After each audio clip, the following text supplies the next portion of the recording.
Hi, I'm Jessica Blackwell from Equitana, and as promised, after Equitana, here is our video on pony Pilates and horse yoga. So pretty much these are stretches, but the thing that is different between Pilates and yoga is that Pilates stretches are about developing core body strength, maintaining your posture. In women we say maintaining our pelvic floor, but that's not necessarily the case with our horses. But they are more postural stretches, and most of them are around this sort of area. With our yoga is about balance and about relaxation. And it's the stretches for yoga are more, you hold them longer. They are more relaxing for the horse. They're usually the ones that are easier for you as owners to do as well. So before you start stretching your horse, you have to make sure your horse is relaxed. So stretching a horse that is doesn't want to stretch, or is upset by what's going on around them, or is really uncomfortable and fighting the stretch, defeats the purpose.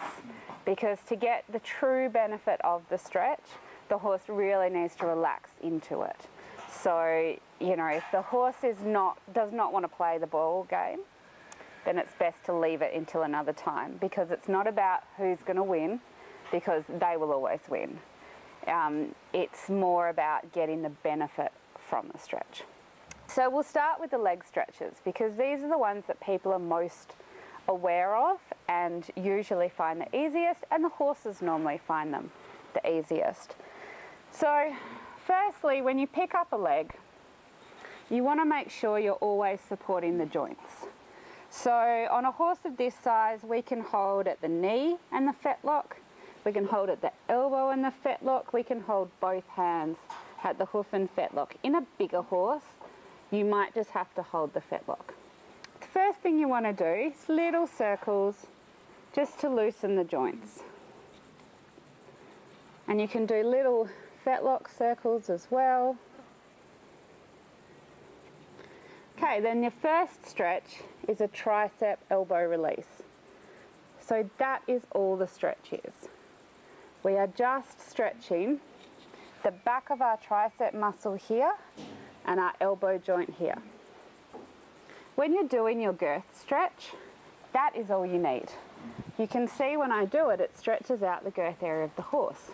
It doesn't need to be a massive stretch out the front. That is enough to stretch out the girth. So from here, that's not one you necessarily hold. You can, but from there you can bring out the knee and you can go into a leg extension. So same again, support the joints. Now this is one that you can hold. So the longer you can hold this stretch, the more benefit it is. Usually we give up before they do. So with this one too, you can sort of vary the stretch. You can come both hands to the fetlock and extend the toe. You can go into abduction, which is bringing it out the side, which you can't see from there, but stretches out your pecs as well and your shoulder joint. Or you can go into adduction across the body. Now, when you're stretching the leg, we always want to place it down nicely afterwards. Obviously, if you wanted to do all those variations, you can put the leg back down and then pick it up again to start again, because you don't want your back to give out first. Now with these stretches too, if the horse can only go that far, don't push it past the point where it's comfortable, because that's when you might start to strain tendons or ligaments or muscles. So stretch it maybe 3 times and just ask it for a little bit more each time and see how far you get. Some horses are comfortable higher. You will get more of a shoulder stretch. Some horses are more comfortable lower. So that is more of your actual leg stretch down your extensors and flexors. When you're finished, always try and place the foot back nicely. Obviously, you do them on both sides. Then move into your hind leg. Hind legs are always worse for most horses. Usually it comes from when they're young and they see the farrier and they don't get given the opportunity to balance properly. So lots of horses struggle with their hind leg stretches, in which case make it more of a Pilates. Make it more about them balancing and learning to stand on 3 legs rather than worrying about what you're doing here. So the first thing you want to do is pick up the leg, and same with the front. Do a few little circles. Then usually it's easiest to go forwards with hind legs. So same with the front, support at the joint or the hoof, and walk it forward. And this stretches out all down the back of our quadriceps, our hamstrings, down the extensors. Then you can place it down if you need a break, or you can keep going into what we call a gluteal stretch.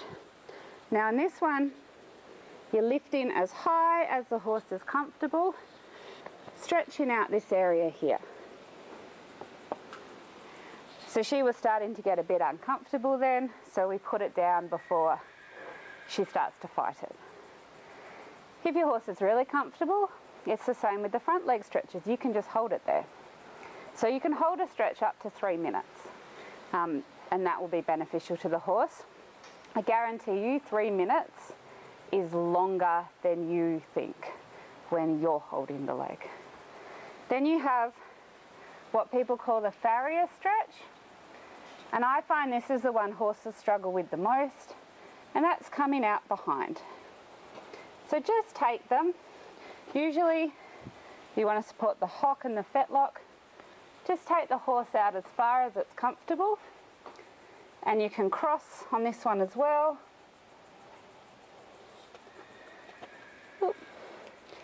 And you can just hold it. Teach them to balance on 3 legs. Just hold it where it's comfortable. And once again, we place them down on the ground.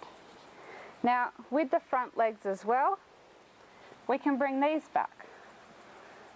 So you want to pick it up from the front, then supporting the joint, walk your way around, and then knee and fetlock, stretch it back out. Okay, so we're coming forward as she got a bit uncomfortable. This is stretching out our shoulder, down our extensors and our knee. So I take it as far as she's comfy and then hold it. When I want to finish it, I just ask the hoof to come to the ground. Okay, good girl. And those are some easy leg stretches that you can do yourself. So then we've got our head and neck. So we've got a few stretches we can do here. If your horse is comfy with the ear, you can do what we call an ear pull, although technically it's not a pull.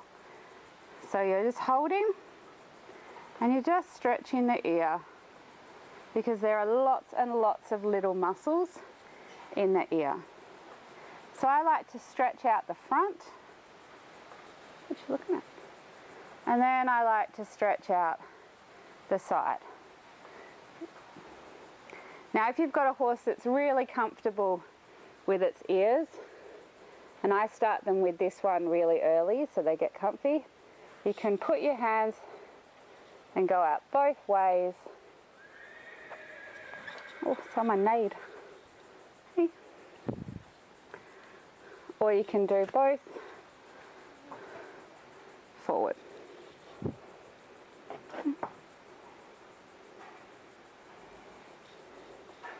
Okay, now to loosen up the pole joint of the horse, we can do a head nod,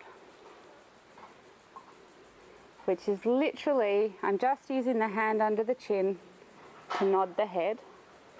You can do a shake, so we can go yes and no, and then what we call a tilt, which is like a huh. So in this one, we are just tilting around the occiput. So from this side, you can see we've got our head nod, our yes, our shake, our no, and our tilt. And this one is always good to hold if they're comfortable.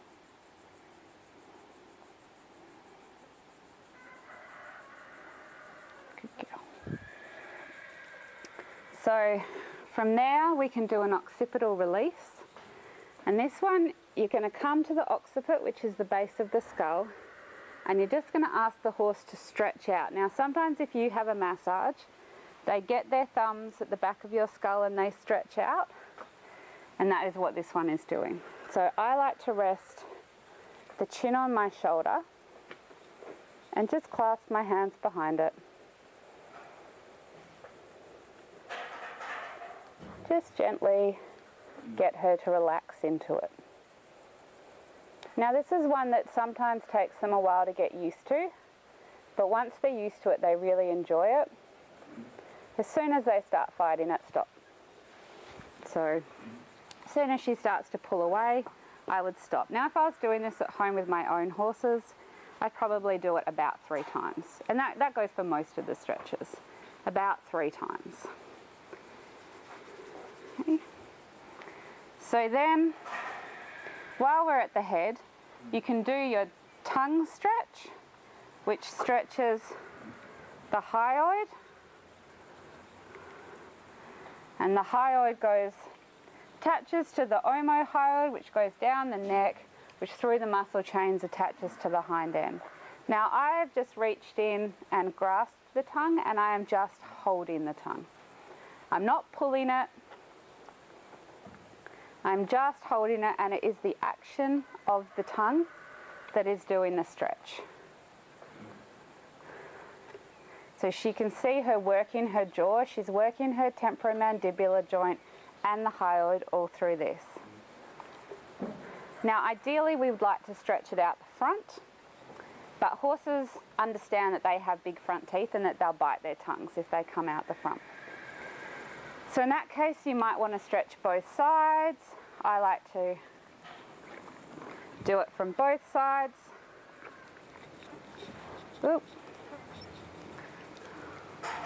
So obviously you put your fingers in where the space is for the bit, not where the teeth are.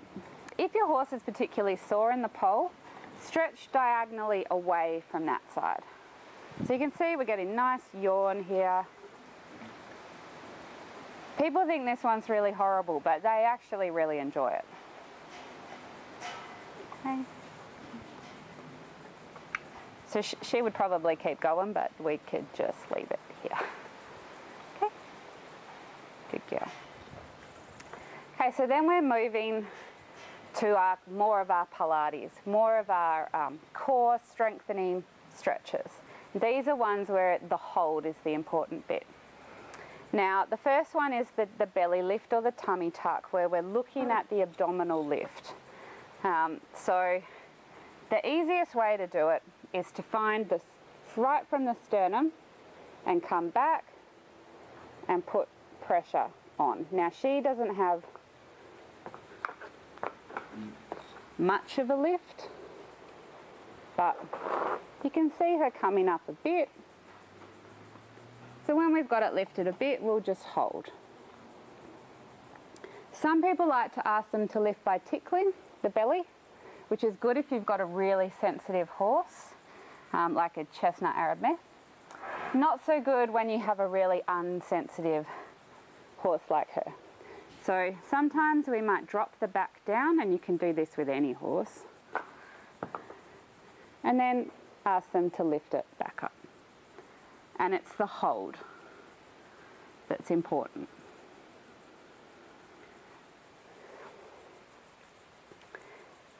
Another one that's good for that, which will be harder to see, is you wrap the tail around your wrist. You're going to place your hand here on the tubercocci, and we are just going to pull the tail towards us. Okay, and you can see the tension through this tensor fasciae latae muscle, through your abdominals. Okay, so I like to do it sort of 3 to 5 short times, making it longer each time.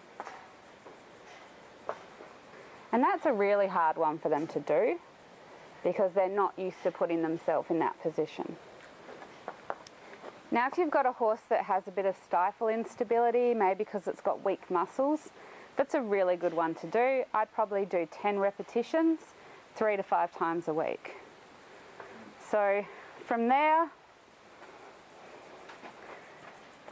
we're going to move to our hind end tuck. So this one, we're going to come from the middle. So you've got your tubercocci bones here, your tubersacrale bones there. Smack bang in the middle is a reflex point. Now if you don't feel comfortable standing behind your horse, you can do it from the side. Just make sure you do it from both sides. So I'm going to do it from the side just more so you can see. Now I'm going to do it from this side. Okay, so you're going to find your reflex point, tickle it, and then walk your fingers down. Okay, so she's moving because it's uncomfortable, not because it hurts. Because we're making her lift through her lumbosacral junction and lift up through her abs. And you're going to hold it for as long as the horse is comfortable.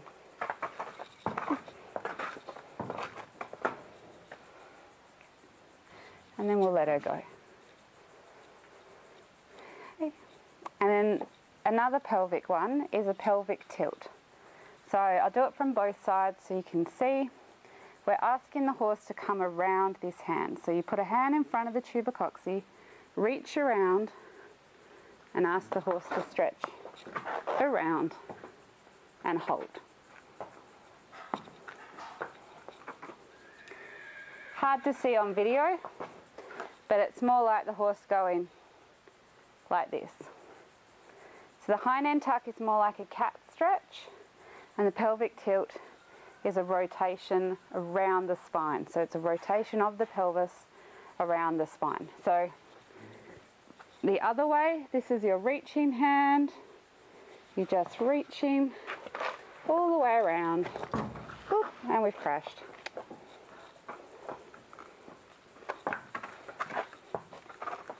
I'll try that again. Good girl. Okay. And so those ones, it's more a confusion thing for them than necessarily a pain thing. So you just keep trying it every day until the horse understands what you're doing. And what you're looking for is some bend. So if the horse just moves and you're not actually seeing any bend through here, you can still do it, but you might not be getting the best response for the horse. So that's that one. Then we have our tail pull. So with our tail pull, what we're going for with this one is an extension of the spine. So the tail is your coccygeal vertebrae, and they are the final vertebrae in the body. Up at the pole starts your cervical vertebrae. So you have your cervical, your thoracic, your lumbar, your sacral, your caudal or coccygeal. So by stretching out the tail, it helps to extend the whole spine. So just do some little circles first in order for the horse to chill out a little bit, realize what you're doing. And then you're just going to pull the tail. Now with this one, you can turn it into a rock.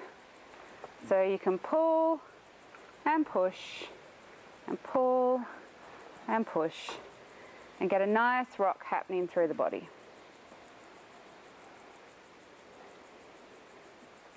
Then when you've finished, finish on the push. So you've nicely pushed the tail back into the body. So we've got our carrot stretches. Now we do these at the end because otherwise we end up with treat crazy horses who don't concentrate on anything else. So most of us know the typical carrot stretch, which is your lateral neck stretch, which is to the side. But when you're doing this one, think about why you're doing it and what you're stretching. Now right now we've got a cheetah. So you can see how she's turned her head to the side. So that's cheating. So that is not stretching her neck at all. It is stretching her pole. So in this case, we would try with the carrot to get a more round neck stretch. I might stand here and ask her to go around me. I have a lead rope, so let's just unhook this. Okay, so around, we're getting more of a neck stretch.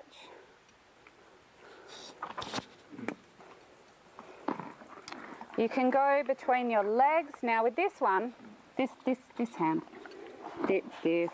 Now, keeping it high will stretch more your pole, your last cervical vertebrae, first thoracic vertebrae. Now you go lower to the ground to get more of your back. Good girl. Okay, so when you're doing that one, it's handy to have someone with you to watch to see if the back is stretching out. Over there. Okay.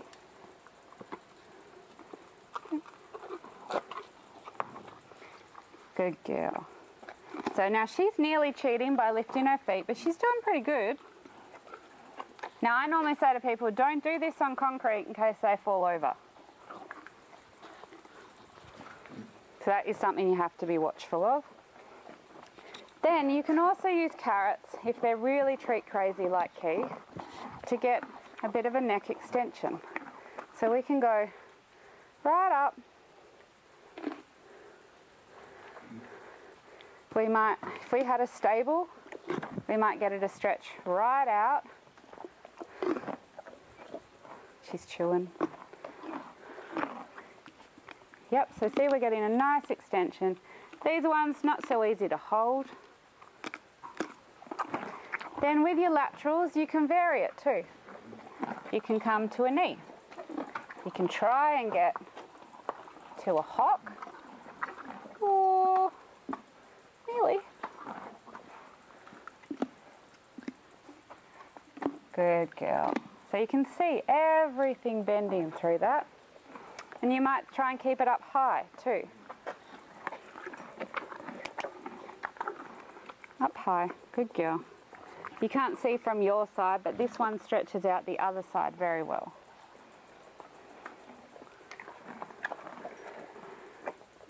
Just finish chewing. Are we done? So we might come down low on the outside of the leg. That stretches out our shoulder. Now I like to use whole carrots, whole big carrots to do my carrot stretches because I like to get the horse to hold them for as long as they can, and that normally means for as long as they're kind of nipping bits of the carrot without nipping my fingers. So the bigger juicing carrots, better. If you have a larger, fatter horse, sweet potato is really good, something that's a little less carby than a carrot. But, you know, I don't let my horses have carrots without stretching for them. So carrots are a really good way to get a nice stretch whilst getting a reward. Okay.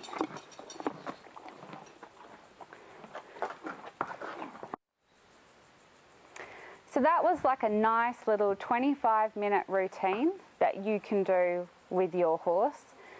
Stretching, people often ask me, when can I stretch my horse? So you can stretch before you ride or after you ride.